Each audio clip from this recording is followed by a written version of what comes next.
Hello student, स्वागत है आप सभी का एक नए वीडियो में। और देखिए आपके रीचेक की फॉर्म भरने की डेट आ गई है। कब से फॉर्म भरा जाएगा? तो कल से आपका फॉर्म भरना स्टार्ट हो जाएगा। यहाँ पे आपको दिख रहा होगा ऑफिशियल नोटिस जारी की गई है, लखनऊ दिनांक 13/9/2023।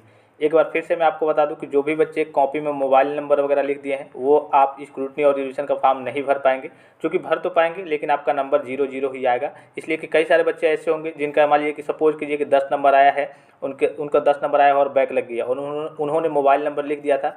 तो इस केस में ध्यान नहीं दिया गया होगा, किसी ने ध्यान नहीं दिया होगा या फिर किसी टीचर ने ध्यान नहीं दिया होगा, तो 10 नंबर तो उसको दे दिया होगा, उसने जिस हिसाब से लिखा होगा मान लीजिए, उस केस में उसकी बैक लग गई फिर भी। लेकिन अगर आप स्क्रूटनी रिवोल्यूशन का फॉर्म इस केस में भरते हैं तो ये आपका 10 मार्क्स भी है वो भी आपका 0 कर दिया जाएगा। तो आप ध्यान देंगे, अगर आप मोबाइल नंबर वगैरह कॉपी में लिखे होंगे तो आप स्क्रूटनी और रिवोल्यूशन का फॉर्म नहीं भरेंगे। ठीक है, कैसे इसका रजिस्ट्रेशन करना है? रजिस्ट्रेशन करने का जो प्रोसेस होता है काफ़ी आसान होता है। जैसे ही रजिस्ट्रेशन स्टार्ट होता है मैं आपको फ्रेश वीडियो प्रोवाइड करा दूंगा। तो जो भी स्टूडेंट टेलीग्राम चैनल को नहीं ज्वाइन किए हैं, टेलीग्राम पे जाकर के ज्वाइन कर सकते हैं।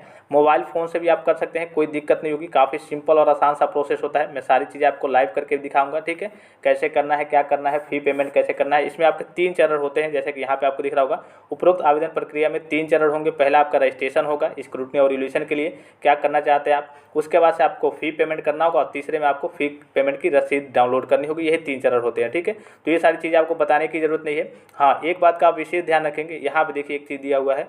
इस प्रक्रिया के समाप्त होने के बाद छात्र छात्राएं 24 घंटे के उपरांत द्वितीय विकल्प फी पे ऑनलाइन के माध्यम से स्क्रूटनी एवं पुनर्मूल्यांकन का शुल्क भुगतान कर सकते हैं। यानी कि सीधे कहने का मतलब है, जैसे पहला ऑप्शन हो गया आपने रजिस्ट्रेशन किया तो इसके 24 घंटे बाद आप फ़ी पेमेंट करेंगे, फिर इसके 24 घंटे बाद आप क्या करेंगे, फ़ी पेमेंट की रसीद डाउनलोड करेंगे। इस बात का विशेष ख्याल रखेंगे। ठीक है, यही सारी चीज़ें यहाँ पे दी हुई हैं। फिर एक दो मेन पॉइंट्स है उसको हम देख लेते हैं। जैसे कि आपको मालूम है कि 60 रुपये स्क्रूटनी के लगते हैं और आपके 500 रुपये रिवोल्यूशन के लगते हैं, तो इसको तो बताने की ज़रूरत नहीं है। आप पेमेंट कैसे करेंगे? तो किसी से कर सकते हैं, आप इंटरनेट बैंकिंग से कर सकते हैं, SBI एंड अदर बैंक से भी, क्रेडिट कार्ड पेमेंट से कर सकते हैं। इसके बाद आप बहुत सारे ऑप्शन है, अदर पेमेंट है, उसके बाद से UPI है। आप आसानी तरीके से अपने मोबाइल फ़ोन से भी कर सकते हैं, कोई दिक्कत नहीं है। अगर नहीं समझ में आता है तो आप मुझे बताइएगा या फिर साइबर कैफ़े से भी जाके करा सकते हैं। बहुत ही सिंपल सा प्रोसेस होता है। इसके बाद यहाँ पे देखिए, जिन छात्र छात्राओं के पास इंटरनेट बैंकिंग डेबिट कार्ड वगैरह नहीं है तो उसके लिए देखिए यहाँ पे UPI की सुविधा उपलब्ध नहीं है, तो वो पेमेंट चालान का प्रिंट लेंगे। किसी भी SBI ब्रांच में जाकर छात्र छात्राएं पेमेंट चालान के माध्यम से अपना स्क्रूटनी और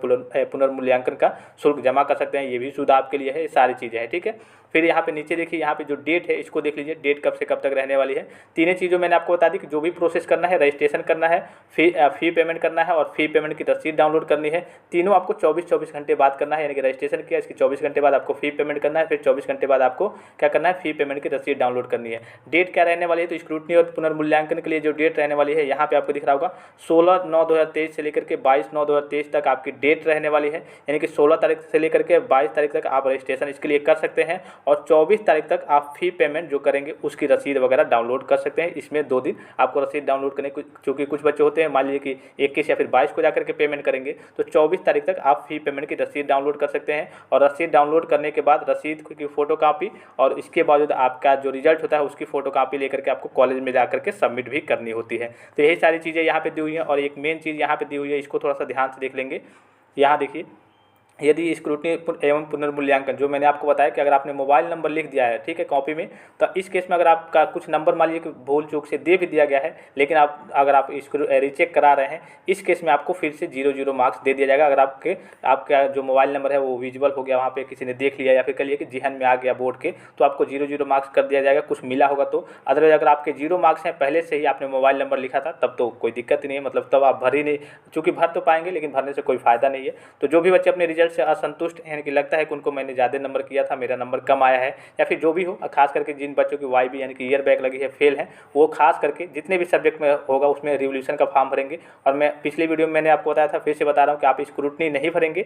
आप ज़्यादातर कोशिश करेंगे, अगर आपके पास पैसे वगैरह की कमी नहीं होगी तो आप रिवोल्यूशन ही भरेंगे। और अगर आपकी खास करके ईयर बैक है तो आप ज़्यादातर कोशिश करेंगे कि सभी सब्जेक्टों में आप रिवोल्यूशन भर दें। कम से कम मान लीजिए आपकी 6 में है तो 2 में क्लियर हो जाएगी, और तो आपके 4 हो जाएंगे, तो आपके कम से कम इस जो नेक्स्ट ईयर है उसमें यानी कि इस साल फिर से आपका नेक्स्ट ईयर में एडमिशन हो जाएगा। अदरवाइज अगर आपका क्लियर नहीं हो पाता है तो आपको उसी ईयर में 1 साल और फिर से पढ़ना होगा और स्कॉलरशिप की राशि भी नहीं आ पाएगी, जैसा कि मैंने आपको पिछली वीडियो में बताया था। तो और भी कोई जानकारी चाहिए तो आप कमेंट करके पूछ सकते हैं, व्हाट्सएप पे जाकर के मैसेज भी कर सकते हैं। जैसे रजिस्ट्रेशन होना स्टार्ट होता है तो मैं आपको लाइव प्रोसेस दिखा दूंगा, कैसे कैसे आपको रजिस्ट्रेशन करना है। बहुत ही सिंपल सा प्रोसेस होता है, उसमें आपको कुछ करना ही नहीं होता, एक तरीके से समझे तो फिलहाल इस वीडियो में इतना ही, इजाज़त दीजिए। धन्यवाद, थैंक्स फॉर वॉचिंग। मिलते हैं नेक्स्ट वीडियो में।